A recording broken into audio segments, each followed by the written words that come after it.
Hello everyone. आवाज सही से जा रही होगी अब। हाँ। तो आज से क्लास स्टार्ट करते हैं। फर्स्ट क्वेश्चन देखिए, फर्स्ट क्वेश्चन क्या है? The yield strength of a mild steel specimen, क्या बोल रहा है? Mild steel specimen was found to be 250 Newton पर mm square, taking factor of safety of 2. Okay, the allowable working stress is, allowable stress is equal to क्या होता है?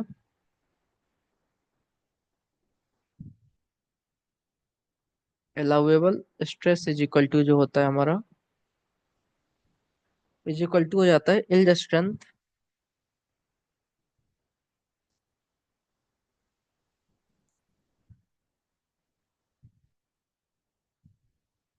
Yield strength upon factor of safety. तो yield strength कितना दिया हुआ है? 250 Newton पर एम एम स्क्वायर। 250 और फैक्टर ऑफ सेफ्टी दे दिया है 2। एफ ओ एस 2 है, तो इसका आंसर क्या हो जाएगा? 125 न्यूटन पर एम एम स्क्वायर। ये इसका आंसर हो जाएगा। Correct option is A. Next question पे मूव करेंगे अब।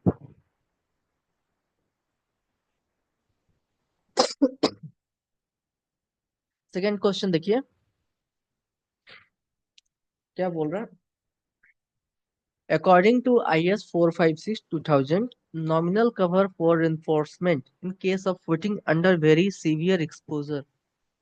तो सीवियर केस में क्या होता है?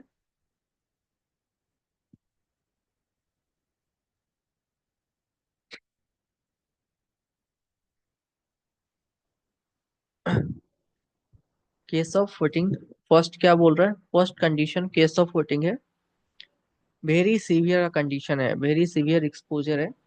तो क्या हो जाएगा इसका करेक्ट आंसर? इसका करेक्ट आंसर जो होगा, तो not be less than 50 mm होगा, है ना? मिनिमम कवर जो देते हैं वो हम अलग अलग चीजों में क्या देते हैं? मिनिमम कवर जो हम देते हैं वो कॉलम के केस में कितना देते हैं? कॉलम के केस में हम देते हैं 50। कॉलम के केस में कितना देते हैं? 40 देते हैं। कॉलम के केस में हम देते हैं 40। फुटिंग के केस में कितना देते हैं? सबसे ज्यादा फुटिंग के केस में ही देते हैं, 50 देते हैं। ओके। अगर वेरी सीवियर है, तो वेरी सीवियर में कितना हो जाएगा बच्चों?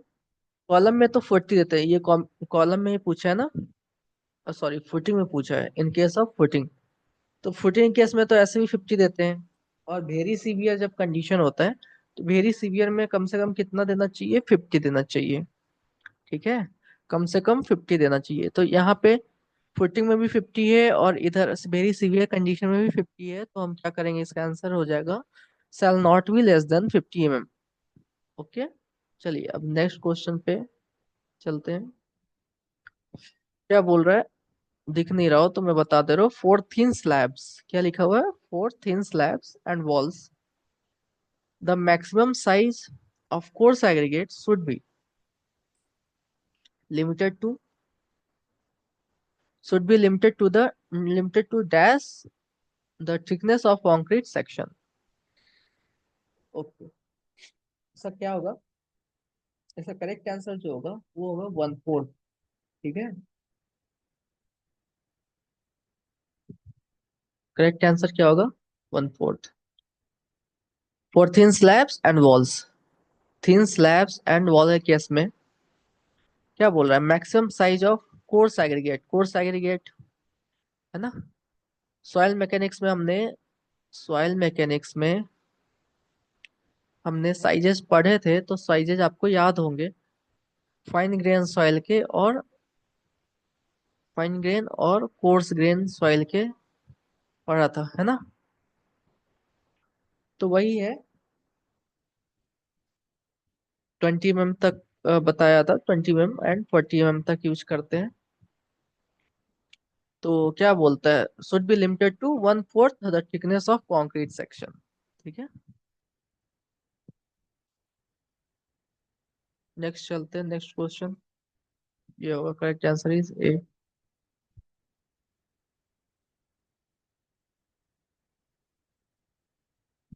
नेक्स्ट क्वेश्चन क्या है? As per IS 456 the limiting value of the depth of neutral axis for Fe15 grade steel is. तो ये भी बताया हुआ है आपको। इसका जो आंसर बताया था मैं, Fe250 के लिए बताया था 0.53, Fe415 के लिए बताया था 0.48, Fe500 के लिए था 0.46, Fe550 के लिए था 0.44। आपसे पूछा है वो Fe415 का वैल्यू, तो कितना हो जाएगा? 0.48। कितना है ये? 0.48। तो correct option is A. Next question पे चलेंगे अब। क्या बोल रहा है नेक्स्ट क्वेश्चन, पढ़िए। If the age of loading increase the creep coefficient of concrete will, है ना?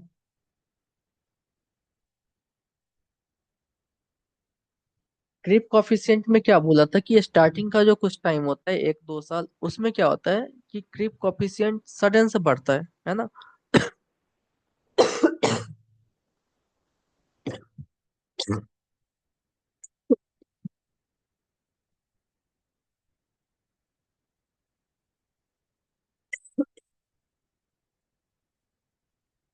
देखिए, क्रीप में क्या होता था कि क्रीप जो है, जब हम लंबे टाइम, क्रीप जो है लॉन्ग टाइम प्रोसेस होता है ना? शुरुआत के टाइम में आपका 1-2 साल जो है सडन जंप होगा क्रीप में, फिर जो है वो धीरे धीरे धीरे धीरे धीरे जो है वो सारे क्रैक्स एकुमुलेट होके, और फिर वो जब उसका सर्विसिबिलिटी पूरा हो जाता है तो उस टाइम तक क्रीप जो है बढ़ते रहता है। अब इसमें क्या बोल रहा है? If the age of loading increases, क्या बोल रहा है? लोडिंग अगर इंक्रीज कर रहा है, if the age of loading increases the creep coefficient for concrete will, मतलब आपने जो घर बनाया है ना, जो आपने स्ट्रक्चर बनाया हुआ है, नीचे आपने फॉर्मवर्क जो डाला था वो डाल के रखे हुए हो, ठीक है? फॉर्मवर्क डालने का मतलब क्या हुआ कि आप उसको सपोर्ट दे के रखे हो, है ना? सपोर्ट दे के रखे हो तो वो कोई लोड तो बियर कर नहीं रहा है खुद से, है ना? जब आप उसका सपोर्ट हटाओगे तो वो खुद का वेट लोड बियर करेगा, है ना? आप उस पे जाके खड़े हो जाओगे तो वो बियर करेगा, उस पे सामान रखोगे, मतलब लाइव लोड, डेड लोड। उसके बाद जब आप उसका फोम वर्क जो भी है सब हटाओगे, तब वो जाके करता है, लोड लेता है ना? तो वही बोल रहा है कि एज ऑफ लोडिंग अगर आप इंक्रीज कर दे रहे हो, मतलब कि आप जो है कि लंबे टाइम के बाद जो है लोडिंग दे रहे हो उसको, है ना? तो क्रिप कोफिशिएंट क्या होगा? तो क्रिप कोफिशिएंट जो होता है वो डिक्रीज करता है। तो कुछ आपको क्रिप कोफिशिएंट बताया था 7 डेज के लिए, जो बताया था वो क्या था? 7 डेज के लिए जो बताया था क्रिप कोफिशिएंट वो था 2.2। 28 डेज के लिए जो क्रिप कोफिशिएंट बताया था वो था 1.6। एंड 1 ईयर के लिए जो क्रिप कोफिशिएंट बताया था वो था आपका 1.1। ओके, देख रहे हो? 7 डेज में क्रिप कोफिशिएंट कितना है? 2.2 है। 28 डेज में 1.6 है, एंड 1 ईयर में 1.1 है। ठीक है, तो क्रिप कोफिशिएंट क्या होगा? कम होते जाएगा। नेक्स्ट क्वेश्चन में चलेंगे बच्चों अब। पढ़िए क्वेश्चन को। As per IS 456/2000 the tensile strength of concrete of grade for M25 according to limit state method is. क्या बोल रहे हैं? टेंसाइल स्ट्रेंथ ऑफ कंक्रीट, है ना, M25 का according to limit state method. Tensile strength निकालने के लिए क्या करते हैं? टेंसाइल स्ट्रेंथ मतलब क्या हुआ कि ये जो कंक्रीट है, है ना, ऊपर से आप इस पे लोड लगा रहे हो, तो ये नीचे की तरफ क्या होगा, नीचे की तरफ टेंशन आ जाएगा इसमें, है ना।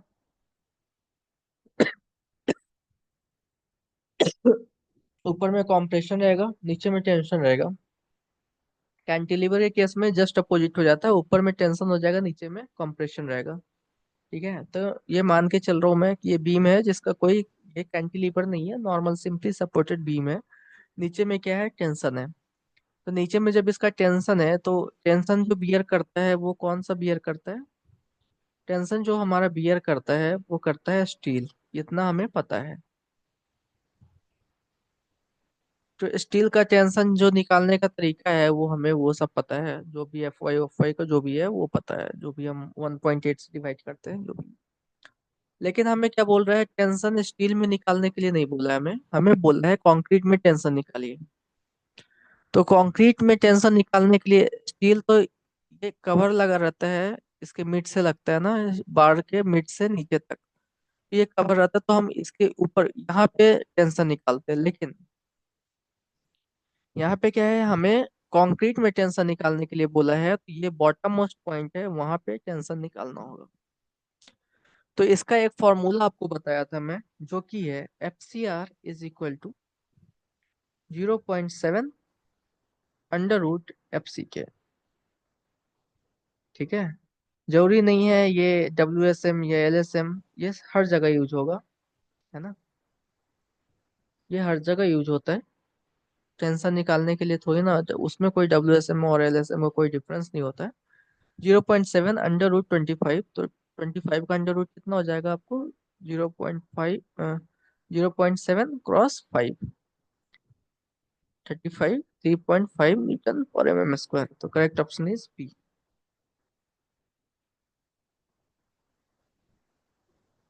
नेक्स्ट क्वेश्चन पे चलेंगे हम लोग अब। पढ़िए क्वेश्चन, क्या बोल रहा है क्वेश्चन में। What is the minimum cements content for a reinforced concrete structure member. Minimum क्या बोल रहा है, minimum cement,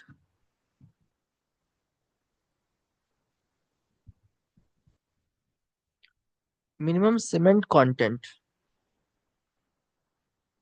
minimum cement content for a reinforced structure member subjected to moderate exposure, किसमें, moderate exposure condition as per IS 456/2000, assume 20 mm nominal maximum size aggregate are used।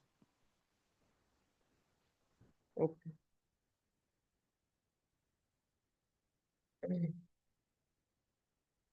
तो इसका पता नहीं, मैं बताया हूँ, टेबल बताया हूँ या नहीं बताया हूँ, बताया ही होगा मैं, लेकिन अगर नहीं बताया हूँ तो यहाँ पे लिख दे रहा हूँ।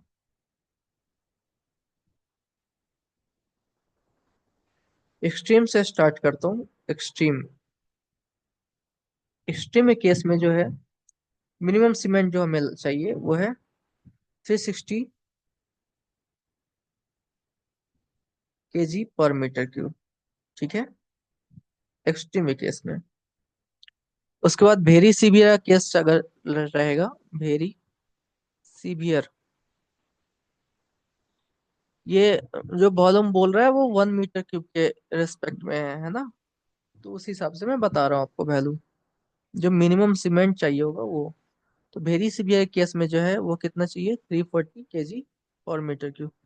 ऑप्शन, ये जो यूनिट होगा वो kg/m³ ही होगा। ओके, सीवियर के केस में जो है, सीवियर के केस में आपको 320 रहेगा, 20 20 माइनस करते जाइए। मॉडरेट केस में क्या हो जाएगा, माइनस कीजिए फिर से 20, तो हो जाएगा 300। और माइल्ड के केस में हो जाएगा आपका 300।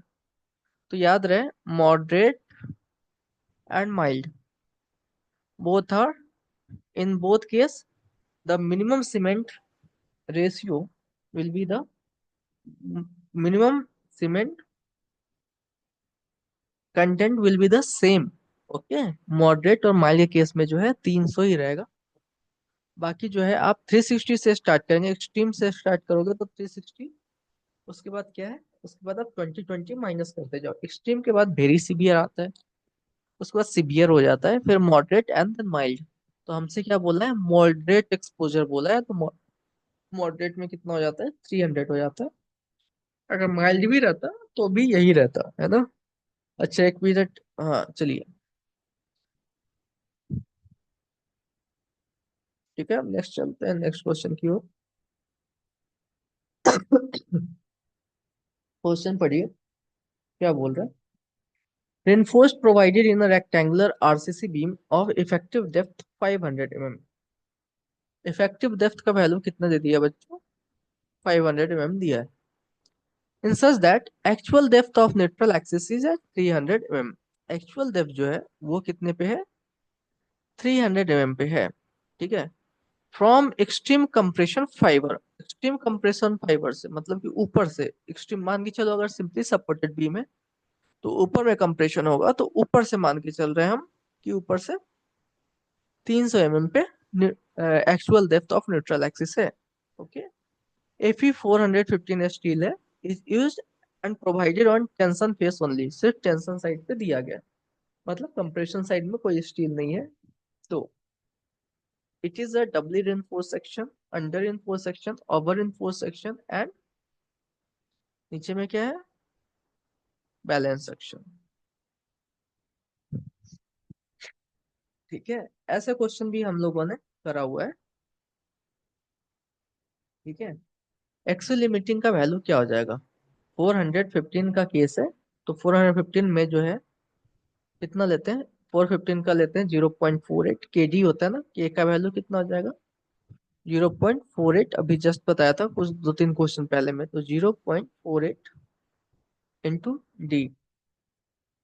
डी कितना दिया है, 500। इफेक्टिव डेप्थ कितना दे दिया बच्चों, 500 दिया हमें। इफेक्टिव डेप्थ क्या है, मतलब स्मॉल डी का वैल्यू, ओके। मतलब कंप्रेशन फाइबर से लेके स्टील तक का जो, स्टील के सेंटर तक का, जो ये स्टील है जैसे, इसके सेंटर तक का जो डिस्टेंस है एक्सट्रीम फाइबर से कंप्रेशन साइड से, तो उसका जो डिस्टेंस है वो क्या है, इफेक्टिव डेप्थ है। तो 0.48 इंटू 500 तो क्या हो जाएगा बच्चों, डबल जीरो लगा दे रहे हैं, ये तो डेसिमल में ही चला जाएगा। 8 5 जा 40, कैरी 4 4 5 जा 20 एंड 250, ठीक है। एक्सी जो है हमारा ये कितना है, 240 है। एक्सी कितना आ गया, 240। अगर 240 के ऊपर में अगर हम न्यूट्रल एक्सिस देते हैं, अगर 240 से कम हुआ neutral axis then it is under reinforce section, 240 हुआ तो बैलेंस सेक्शन, 240 से ज्यादा हुआ तो over balance, over reinforce section हो जाएगा, ठीक है। तो अब देखते हैं हमें क्या दिया गया, हमें न्यूट्रल एक्सिस जो दिया है वो 300 mm पे दिया है, मतलब क्या हो गया, it is over reinforce section, okay. Correct option is C. क्या मतलब हुआ, it is over reinforce section. Next question पे चलेंगे।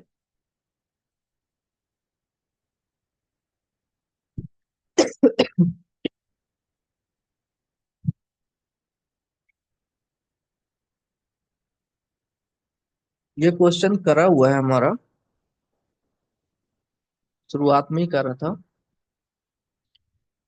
और इसके बाद क्वेश्चन देखेंगे फिर से। ये क्वेश्चन करा हुआ है क्या, ये भी क्वेश्चन करा हुआ है हमारा। अब ये 150 नंबर क्वेश्चन पढ़िए, क्या बोल रहा है। 150 नंबर क्वेश्चन बोल रहा है, what is minimum period before striking the formwork to RCC slab with props to be refixed immediately after removal of formwork, ठीक है। प्रॉप्स को नहीं हटा रहे हैं, ठीक है। प्रॉप्स को जो है हम नहीं हटा रहे हैं, फॉर्म वर्क को हटा रहे हैं। और इससे पहले मैं बोला था वो क्रीप वाले केस में फॉर्म वर्क बोल दिया था, वो फॉर्म वर्क नहीं था, वो प्रॉप्स था, सॉरी, वो मिस्टेक हो गया। फॉर्म वर्क, फॉर्म वर्क बोल दिया, वो प्रॉप्स है ना। प्रॉप्स जो है आपका वो बैम्बू का या फिर स्टील का आप लगाते हो, रॉड टाइप का, तो वो तो कितने दिन के बाद हटता है, वो बताया हुआ है आपको, कितने दिन के बाद हटा सकते हो इन केस ऑफ क्या, स्लैब का केस है। स्लैब के केस में आप होमवर्क कितने दिन के बाद हटा सकते हो? तो 3 दिन के बाद आप हटा सकते हो, लेकिन आप प्रॉप को मत हटाना। सिर्फ आप होमवर्क निकाल सकते हो 3 दिन बाद। चलिए, नेक्स्ट क्वेश्चन देखेंगे। इसका टेबल बता दिया था आप लोग को। Which of the following is considered at ultimate safety limit state in limit state design of steel structures? ठीक है। Repairable damage to due to reflection, fracture due to fatigue, vibration in a structure causing discomfort, corrosion and durability। है ना? इसका जो जो correct option है वो क्या हो जाएगा हमारा? Fracture due to fatigue.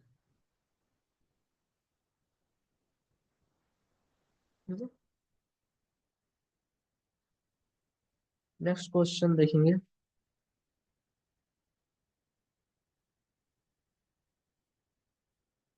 Next question क्या है?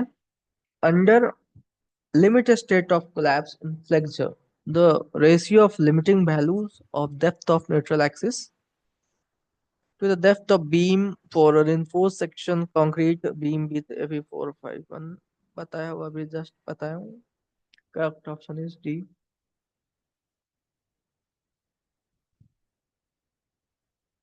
क्वेश्चन मैं पढ़ दे रहा हूँ, लिख भी दूं क्या? The failure failure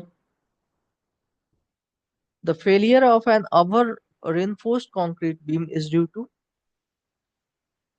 over reinforced concrete जो होता है ना बच्चों, वो ब्रिटल फेलियर होता है। मैं आपको बताया था इससे पहले, है ना? ओवर reinforced सेक्शन जो होता है वो ब्रिटल में फेल करता है ना? तो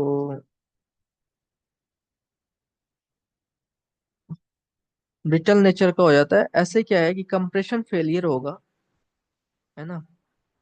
ओवर reinforced सेक्शन क्या होगा कि कंप्रेशन में फेल कर जाएगा। क्यों? कि देखिए, ये हमारा कंक्रीट है, मान के चलिए, आसानी से समझा जा सकता है इसको। मान के चलो ये हमारा बच्चों बीम है, ठीक है? ये बीम है। अब बीम में ओवर एनफोर्स सेक्शन है, तो जो न्यूट्रल एक्सिस होगा, ये बताइए कि न्यूट्रल एक्सिस एक्सियल लिमिटिंग के नीचे होगा, है ना? ये मान के चलो हमारा एक्सियल लिमिटिंग है। एक्सियल लिमिटिंग है, इसको थोड़ा सा नीचे करना पड़ेगा। यहाँ पे करो, ठीक है? एक्सियल लिमिटिंग के नीचे मैं बताया था वो क्या, कि एक्सियल लिमिटिंग के नीचे होता है। तो एक्सियल लिमिटिंग मैं मान के चल रहा हूँ यहाँ पे होगा, ठीक है? अब देखो, अब हम एक्सियल लिमिटिंग को भी एक पतली लाइन से एक्सियल लिमिटिंग भी बना दे रहे हैं। मान के चलिए ये एक्सियल लिमिटिंग है, ठीक है? अब हम क्या कर रहे हैं? अब आपको मैं शो कर रहा हूँ,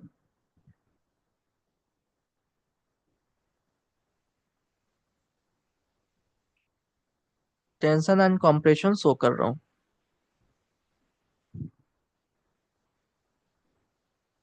ठीक है? अब देखिए, अगर WSM है, अगर ये केस WSM का है और M30 ग्रेड ऑफ कंक्रीट है, तो हमें कितना पे जाना होगा? हम कितना लेंगे? 10 लेंगे, ठीक है? और Fe415 है अगर, तो Fe415 को हम 1.8 से डिवाइड करते हैं, तो 256 के आसपास आता है, वही लेते हैं हम लोग। चलिए 256 ले रहे हैं। तो एक बात बताओ आप कि यहाँ पे हम जब जब हम यहाँ पे एक ये एक धागा लेते हैं, और आप ऐसे, कैसे समझाऊं मैं? ऐसे, और इधर एक लंबा सा मैं बना रहा हूँ, ऐसा। तो ये जब ये एक चीज गौर करना, ये यहाँ से जब आप स्टार्ट करोगे ना, ये देखो, देख रहे हो?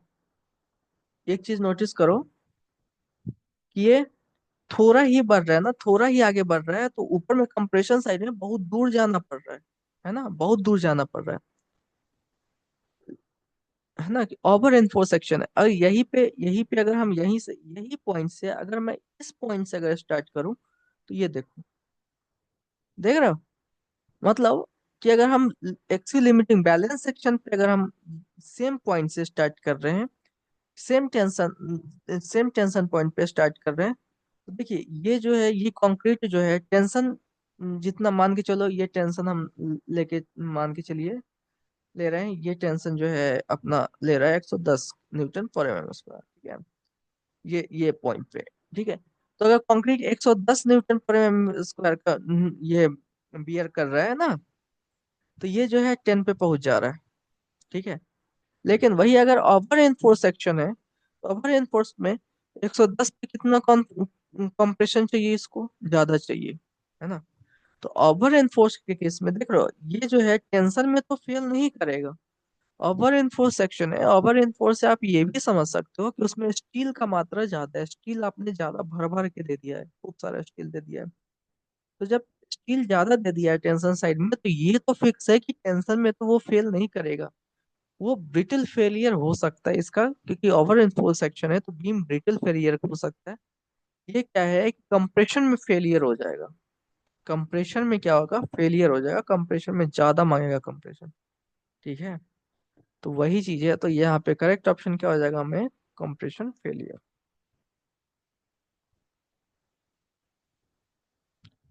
ये क्वेश्चन देखिए, a reinforced concrete beam is subjected to the following bending moments।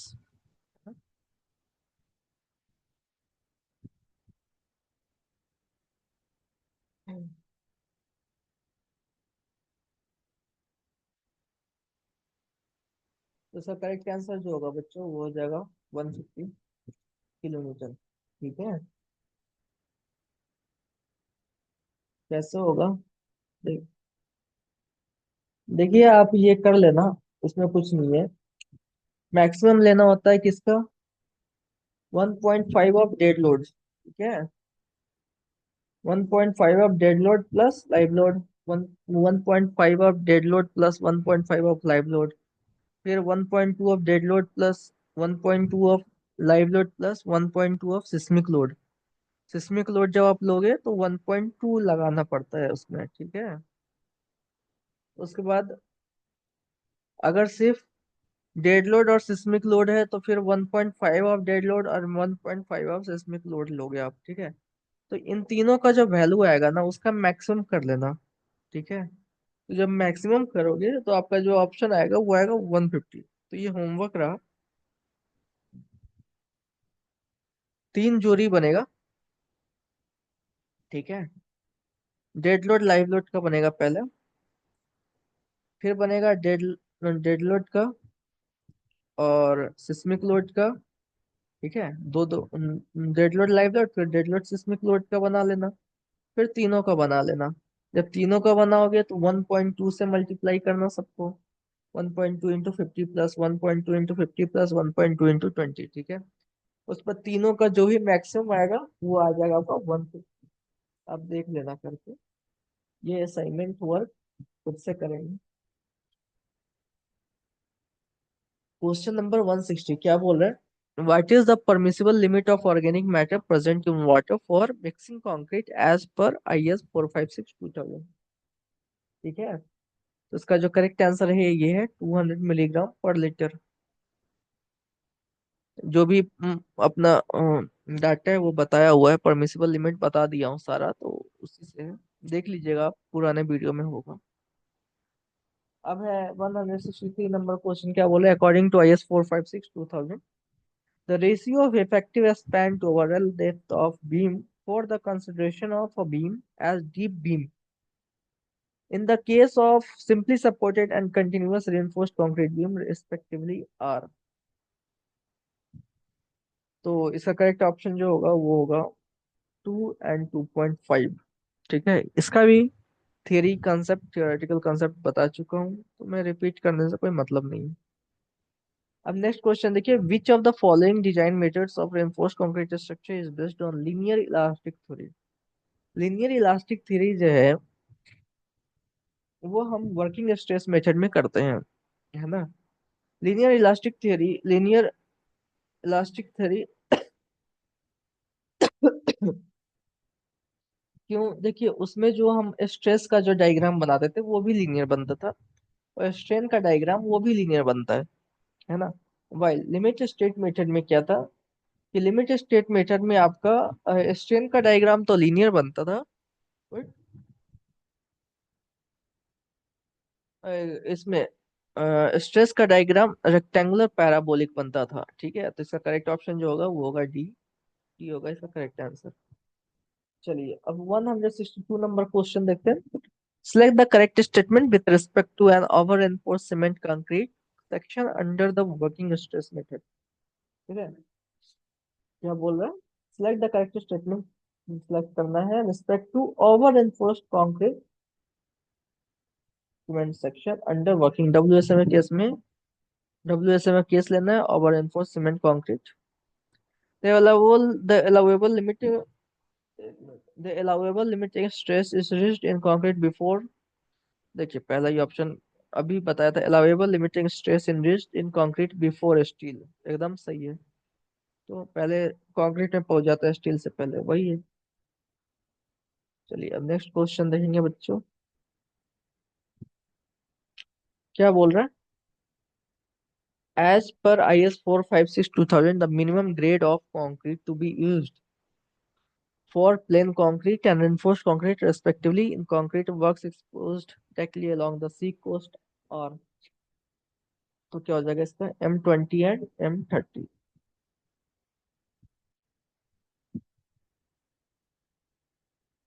अब क्या बोल रहा है नेक्स्ट क्वेश्चन में, according to IS 456/2000 what is the slump of medium degree of workability of concrete if placed in heavily reinforced section like slab beams walls and columns.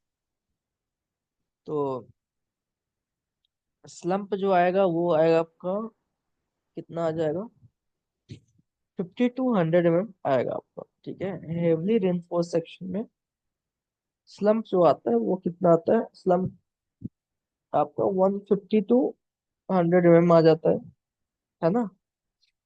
Degree of workability इसमें medium होता है। ठीक है, degree of workability medium and heavy rainfall section में slump जो आएगा वो कितना आएगा, 50 to 100 आएगा। ठीक है, करेक्ट ऑप्शन इज ए। अब नेक्स्ट क्वेश्चन देखते हैं। As per IS 456/2000 the short term elastic modulus of elasticity in the terms of, पता है ये आपको, EC is equal to 5000 root under FC के, है ना, यही होगा शॉर्ट टर्म में बोला है। शॉर्ट टर्म में तो यही बताया हूँ मैं आप। नेक्स्ट क्वेश्चन देखिए। Image design of M25 concrete, the assumed standard deviation for estimation of target mean strength of concrete mix as recommended by IS 456/2000 is, ये भी आपको बताया गया है ना। इसमें M20 एंड M25 में जो हम लेते हैं वो है 4 लेते हैं। कितने लेते हैं, 4। तो correct option is B. According to IS 456/2000, the minimum grade of concrete required for plain concrete and reinforced cement concrete works under exposure condition very severe are dash and dash respectively। तो इसका भी correct option आपको पता होना चाहिए, क्योंकि ऐसे question हमने कर रखे हैं कईयों बार, है ना। तो इसका जो करेक्ट ऑप्शन होगा आपका वो क्या हो जाएगा, वेरी सीवियर केस में M20 एंड M25, M35। ठीक है, करेक्ट ऑप्शन इज डी। अब है which of the following statement pertaining are true for false. अरे हाँ, पर्टेनिंग आर ट्रू और फॉल्स, तो ट्रू और फॉल्स बताना है। Mild steel has higher ultimate tensile strength when compare to high carbon steel. ठीक है, तो ये तो गलत है ना। माइल्ड स्टील जो है वो हमें क्या करता है, वो डक्टिलिटी ज्यादा प्रोवाइड, हाईली डक्टाइल होता है ना। हाईली डक्टाइल होता है माइल्ड स्टील। ठीक है। और हाई कार्बन स्टील क्या होता है, वो स्ट्रेंथ अच्छा देता है, बट वो क्या होता है, ब्रिटिल इन नेचर होता है। ठीक है। उसका बाद क्या बोला, tor steel is high strength deformed bars with highly tooled at bond strength. Tor steel क्या होता है, इसको बोलते हैं Torsted steel corporation of Luxembourg.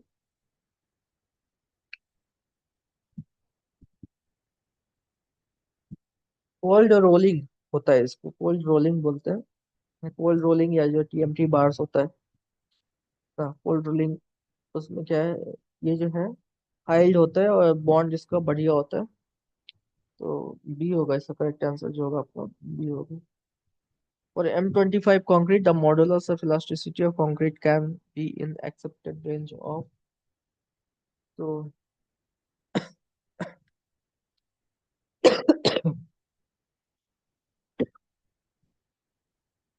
तो इसमें क्या है, 5000 रूट एफ सी के करना है। तो 5000 M25 का हो जाएगा 5000 इंटू 5, तो 2500 हो जाएगा। तो 2500 हो जाएगा, तो 149 का आंसर जो है वो कितना हो जाएगा। अरे 5000 इंटू 5, तो 25 करेक्ट ऑप्शन है बी।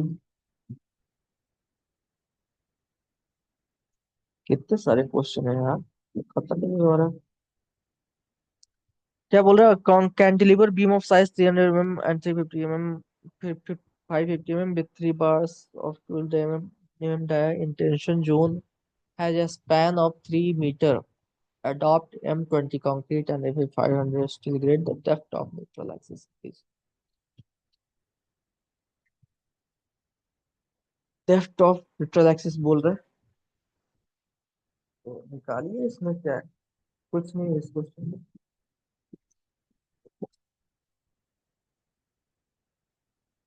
देखिए फॉर्मूला होता है,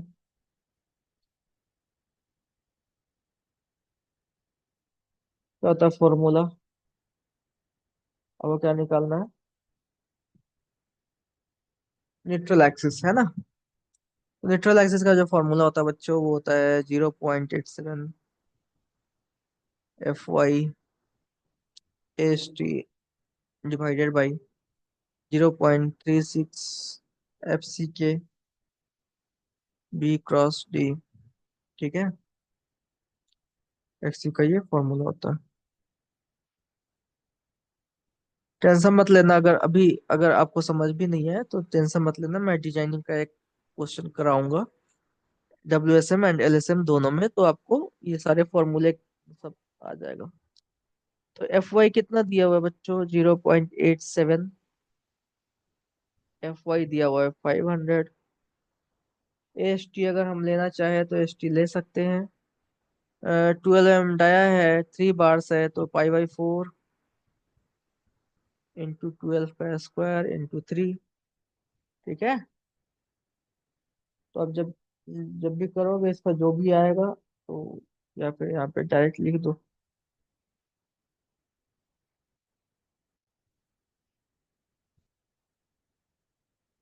ये आप कर लेना, ये कैलकुलेट करना आप।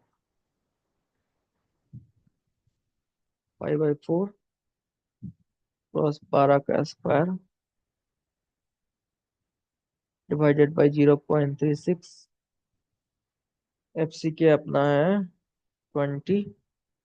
एंड इफेक्टिव डेप्थ कितना हो जाएगा, कवर दिया है 550 mm, 305 mm, 50 mm reverse tension zone 3, effective cover 25 mm। तो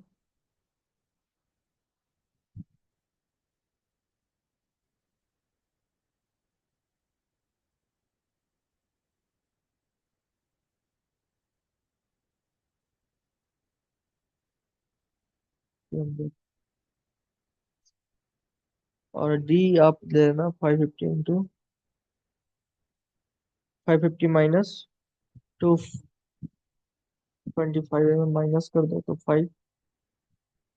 25। ये कैलकुलेट कर लेना, और एग्जाम में कैलकुलेट कर पाओ तो बना लेना। ऐसे क्वेश्चन आएंगे तो छोड़ के आगे बढ़ जाना, इतने में आप जितने में कैलकुलेट करोगे उतने में 3 4 क्वेश्चन निकल जाएंगे आपके।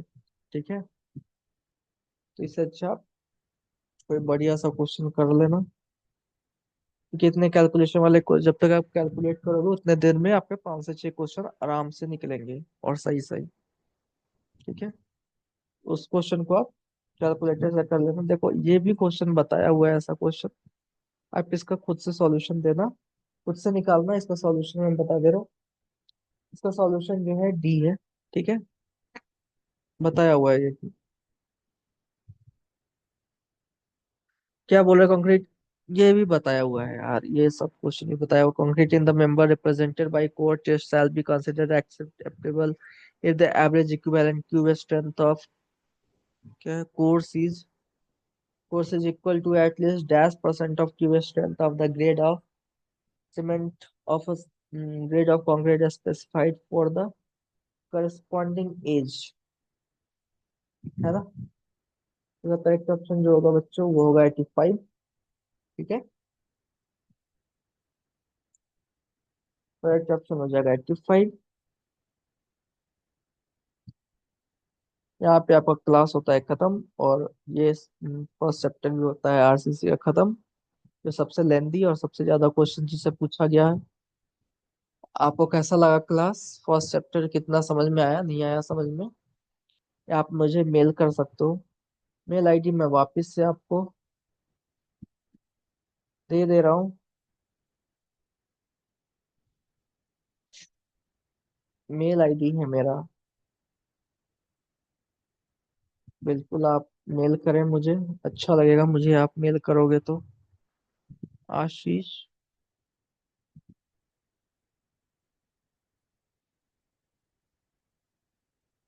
आशीष रंजन .ce@gmail.com।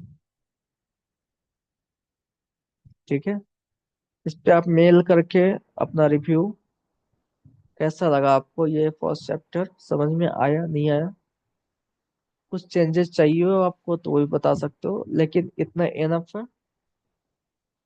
चेंजेस का कोई मतलब नहीं है, आप ऐसे करो तो इजिली हम लोग कर सकते हैं चीजें। ठीक है, तो आज यहीं पे क्लास खत्म करते हैं, टेक केयर, बाय बाय।